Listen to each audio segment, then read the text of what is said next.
So we had a chance to check out Asus ZenBook Pro Duo for a few weeks before it launched. The laptop will release to consumers at GITEX 2019, retailing for 13,999 dirhams. On how it looks, it's an extremely simple design. There's nothing flashy about its exterior, and the minimalism is something I quite prefer.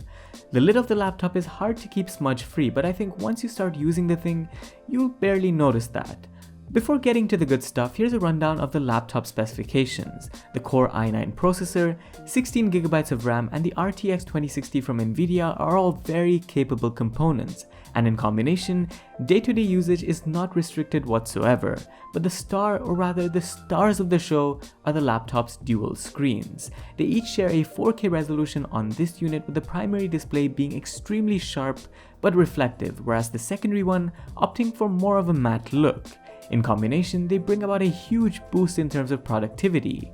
For content creators like myself, you can use both displays in combination for a complete change of workflow. Being able to drag and drop windows from one screen to another just felt natural to me, and I felt at home from the moment I got the laptop.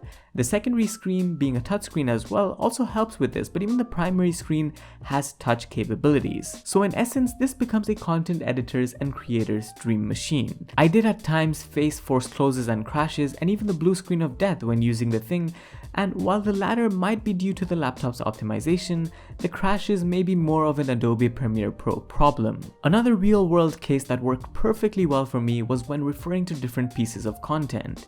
I could have them all lined up on my secondary screen, while my work screen would be on the primary window. Again, having the ability to interact with the touchscreen is a huge bonus, but there were times when I felt that the secondary screen would have been even better with a bit of an incline. Asus's ZenBook Pro Duo already has a natural incline to it, but I think when reading smaller things or text in particular, the viewing angles of the bottom display could just be better.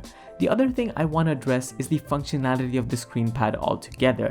Now, it uses a software called ScreenPad 2.0, and while it does present real-world use cases, the software and overall feature set is still a work in progress. I encountered a few hiccups with the experience here and there in terms of its performance, but most notably, I had it stop working altogether. Seeing that this is a review unit before launch, hiccups like this are expected, and the laptop was fixed easily with a BIOS update without losing any data. Bundled with the laptop is also a pen, which seemingly helps you interact with your content. This pen, while useful at face value, may not be the most helpful in the real world, and I think the reason for this is because it makes usability awkward. You typically use the pen by resting your hand on the laptop's keyboard, which just messes with what you're doing, so maybe a future version of this laptop could use a detachable keyboard, or Asus could look to move the secondary display below the keyboard, but that's a whole different story. Speaking of the keyboard, I found it to be pretty good with a good variety of backlighting support. Adjusting to the slightly lower design wasn't much trouble for me, and the keys allowed my writing to stay error-free more often than not. For the first few days, I did find myself reaching for the trackpad at the center of the keyboard, but over time, I got used to the right-sided trackpad too. It's just a small muscle memory refresh, but for people who are left-handed users, you'll probably want to rely on an external mouse. In terms of the functionality of the trackpad overall, I found it to be very reliable, but just a bit cramped. Asus has bundled some neat buttons above the trackpad for quick controls, and even on the trackpad you get a number pad, which could be very useful for a lot of people. It works once turned on and functions on a touch-based interface, but I would have liked it to be more responsive with some real-world haptic feedback. And yes, back to using external mice and keyboards, the laptop doesn't really have a tremendous supply of I/O. A USB Type-A port flanks either side of the laptop, alongside a USB-C port and a headphone jack in addition on the right.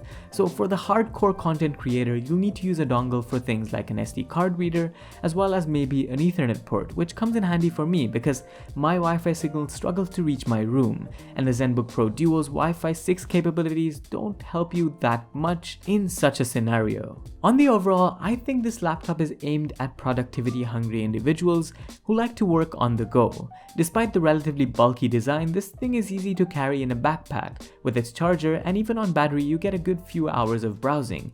Just make sure you turn off the secondary screen to save you some extra bit of battery. The other aspect to this laptop is the gaming performance, which I think comes more as a secondary feature. I didn't try an extensive selection of games with it, but testing Gears 5 gave me really good performance on the recommended ultra settings at a reduced 1080p resolution, and noise levels and heat levels when doing so stayed surprisingly low, which I think is a result of Asus's inclined design more than anything.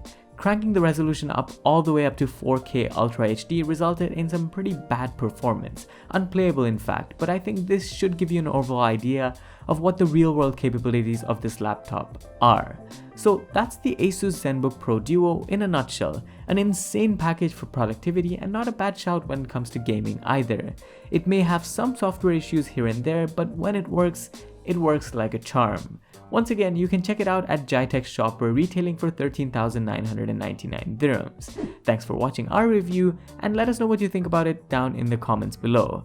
Make sure to like the video and subscribe. This was Vaibhav, and I'll see you in the next one. Adios!